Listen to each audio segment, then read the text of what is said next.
Então, inicialmente, agradecer o convite ao Cláudio Pinho. Faço uma saudação aos meus colegas de cadeira, né? Dr. Davi, as doutoras Patrícias, Guzmão e Rossetti, colega Davi Barreto, né? Então, quero agradecer ao Cláudio Pinho pelo convite e agradecer também a todos que estão aqui presentes. Eu pediria para fazer uma mesa aqui, seria possível para colocar o meu material, Cláudio? Eu faço a mesa aqui. Não, não, ali vai ser pouco para mim. Gostei. Eu gosto sempre de trazer um material para que a gente possa debater. Ah, mas onde é que está escrito isso? Então a gente sempre traz algum livro para a gente poder, ou a jurisprudência, para a gente poder debater e discutir o tema. Ainda mais nesse sistema que foi montado, que é um sistema de seminário e bastante produtivo, me parece, que nós temos um contato mais pessoal, mais próximo, não fica um distanciamento, não é? Bastante pernicioso quando nós temos o objetivo de obter resultados práticos, que me parece que é esse o objetivo desse seminário. Então, com essa mesinha eu posso expandir aqui o meu material. Até porque se eu me apertar, isso é uma técnica de negociação, se eu me apertar, se alguém me apertar com alguma pergunta, eu vou me atirar aqui em algum livro, em algum escrito, em alguma jurisprudência para me salvar, que eu não vou pagar mico aqui também, não é? Então a gente usa essas técnicas de negociação. Aqui já faço até uma propaganda, né? Aqui eu e a minha esposa, a Márcia, nós temos um curso de práticas de negociação para agentes públicos e advogados. Então, nós também usamos as nossas próprias técnicas que ensinamos aos outros, né? Porque senão seria o fim você ensinar os outros e não usar as suas próprias técnicas, né? Bom, mas então, feita esta introdução, onde é que está aquela coisinha de trocar? Ah, está aqui, desculpe. Feita essa introdução para que eu pudesse me acomodar aqui, né? Eu fui convidado então pelo Cláudio.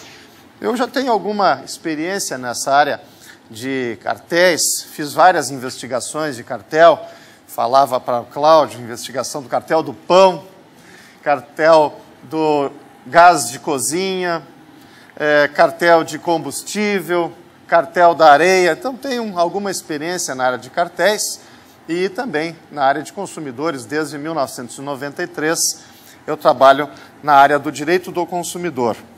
Mas este tema que foi colocado para a nossa indagação é um tema relativamente novo, não se tem muita coisa escrita, né? Então vamos começar assim. Oh, não está trocando aqui. Ah, ao contrário. Pronto. Essa foi a proposta que o Cláudio me enviou por e-mail, não é? O enfoque e a problematização do nosso assunto.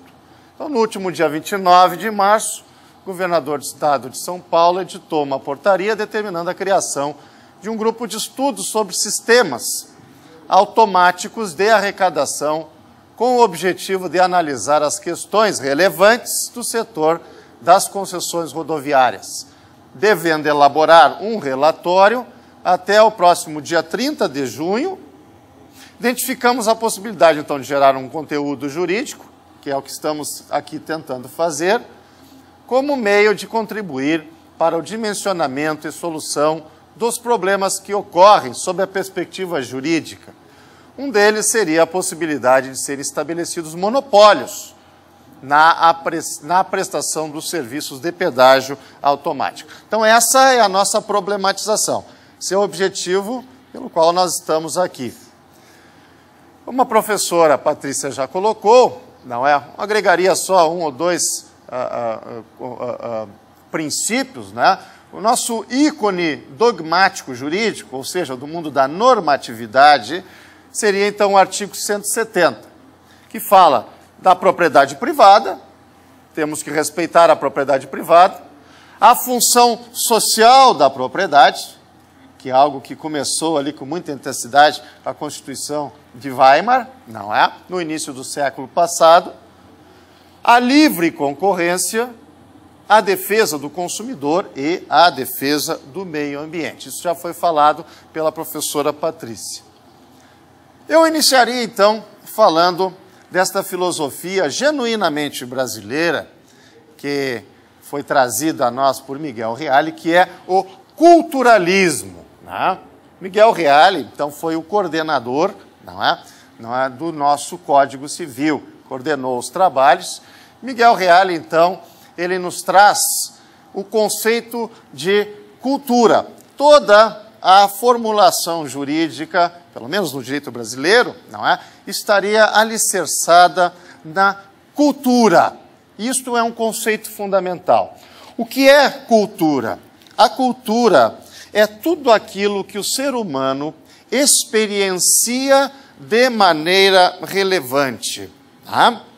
E neste ato de experienciar de maneira relevante, o ser humano ele vai receber as informações do mundo da realidade, como as coisas estão acontecendo, e ele também vai contribuir com aquilo que já existe a priori dentro do ser humano, para poder entender o objeto da sua análise. Né? Então, nós damos sempre o exemplo do contrato. Aqui, para o que nós estamos discutindo aqui, é um contrato de concessão. Então, a cultura vai se constituir a partir do momento em que nós vemos como é que este contrato está acontecendo na sociedade brasileira, tá? Rodovias com filas ou sem filas, tá?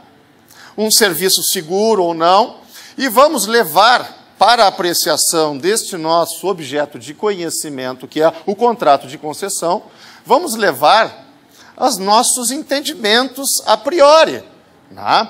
Os nossos conceitos a priori. É confortável ou não estarmos numa fila por 3, 4 horas? São vivências a priori que cada um de nós temos.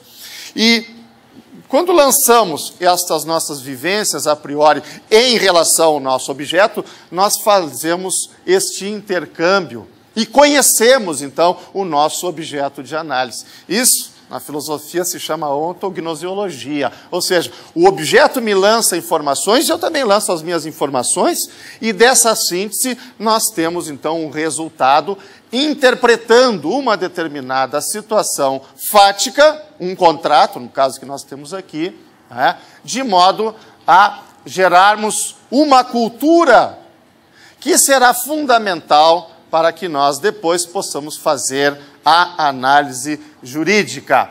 Então, cultura é o resultado de tudo aquilo que o ser humano experiencia de maneira relevante, no sentido amplo, histórico, axiológico, ou seja, valorativo, porque a cultura é aquilo que nós experienciamos em um determinado momento, em um determinado local.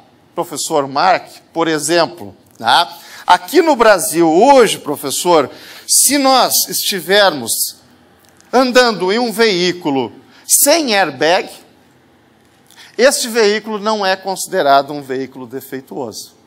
Agora eu pergunto para o professor, e lá nos Estados Unidos existe algum carro sem airbag? Não, não existe, porque o mercado americano não aceita um carro sem airbag. Por quê? Porque mata, mata. Singelo, porque mata. A cultura americana já absorveu este resultado analisando um determinado objeto, acidentes de trânsito, e nós ainda não. Recém agora formulamos legislação para daqui a 5 anos todas as empresas que fabricam veículos serem obrigadas a colocar airbag. E eu cito esse exemplo porque nós vamos utilizar logo a seguir. Questões de custo, de pedágio automático, por isso que eu cito esse exemplo. A cultura é o resultado do que o ser humano experiencia de maneira relevante em um determinado local, em um determinado momento da história da humanidade. Não é uma questão também de certo ou errado, é uma questão de vivências. Né? Vamos em frente. O cenário, então, proposto. Como é natural que aconteça na área da especialização de empresas, empresas acabam assumindo uma posição dominante no mercado. Aí, então, se quiserem uma doutrina muito interessante, este livro aqui do Sérgio Varela Bruna, deve conhecer? Sérgio Varela Bruna, muito bom esse livro. Foi a tese de mestrado dele, ele tirou nota 10 com louvor. Um livro conceitual, interessante, rápido, não é? O Sérgio Varela Bruna, então, vai nos falar o que é mercado dominante, não é? Que são essas empresas que, tendo uma profissionalidade suficiente para vencer licitações, por intermédio do oferecimento de preços menores. Após a assunção da posição dominante, então, dessas empresas, por vezes podem acontecer as situações previstas no artigo 20 da Lei Antitrust. A nossa Lei Antitrust é a Lei 8884/90, que traz, no seu artigo 1º já, os princípios que a orientam, não é? Então, eu vou ler aqui rapidamente para vocês os princípios da Lei Antitrust, que são, não é? A defesa da liberdade de iniciativa, da livre concorrência, da função social da propriedade, dos consumidores e da repressão eficiente aos abusos. Inclusive diz aqui no parágrafo único, a coletividade, não se fala aqui de consumidor individual, a coletividade é a titular dos bens jurídicos protegidos pela Lei Antitrust. E lá no artigo 20, então, da Lei Antitrust, nós temos algumas referências: limitar, falsear ou, de qualquer forma, prejudicar a livre concorrência e a livre iniciativa. Isso é considerado um abuso. Dominar o mercado relevante de bens e serviços, um abuso. Aumentar arbitrariamente lucros, abuso. Exercer de forma abusiva, portanto, a sua posição dominante. Continuando no cenário proposto, isto é possível de acontecer no setor rodoviário, haja vista que o concessionário poderá adotar postura no sentido de autorizar apenas determinada empresa prestadora do serviço de pedágio automático a operar na sua via concedida, sob o argumento de ser detentora do contrato de concessão e, portanto, responsável pelas operações em geral executadas na rodovia, o que abrange as chamadas, que está lá nos contratos, as chamadas receitas alternativas e complementares ou acessórias, tais como exploração de restaurantes, postos de abastecimento e talvez pudéssemos considerar também o pedágio automático dentre estas receitas alternativas. Do lado do consumidor, coletivamente considerado, temos uma realidade notória e chocante, evidenciando a existência de constantes engarrafamentos quilométricos nas praças de pedágio, devido ao tempo gasto para que milhares de carros passem nas cancelas após os pagamentos e a possibilidade de restar submisso à falta de competição no pedágio automático, o que aumenta o preço e diminui a qualidade do serviço. Problema, então, está a empresa no seu direito de assim agir? Ou seja, pode a empresa impedir que outras empresas de pedágio automático façam o serviço na sua concessão? Segundo, existe lesão aos direitos dos consumidores? Terceiro, poderá ou não atuar o poder público nestes casos? Para aqueles que não estão afeitos à lida jurídica, né, e também para o professor, né, para que não saiba como é que se faz a nossa interpretação jurídica, ou pelo menos como talvez devesse ser feita aqui no Brasil, eu trago essa lâmina que mostra o direito. O direito numa visão, não é? Que é tridimensional, porque as pessoas que não estudam a área do direito pensam que o direito é a lei. Abre um livrinho ali, o que está na lei e pronto. Não. O direito não é uma estrutura linear. O direito é uma estrutura tridimensional e essa estrutura tridimensional, justamente, ela irá concretizar o culturalismo que nós acabamos de fazer. Porque ali, na face de cima, à esquerda, nós temos o mundo da idealidade, ou seja, os valores, os princípios que estarão preponderando sendo mais importantes em um determinado momento, em um determinado local da história da humanidade. Na face de baixo, nós temos um mundo que chamamos da normalidade, ou seja, o que está acontecendo de normal nesse mundo de nós mortais que pisamos.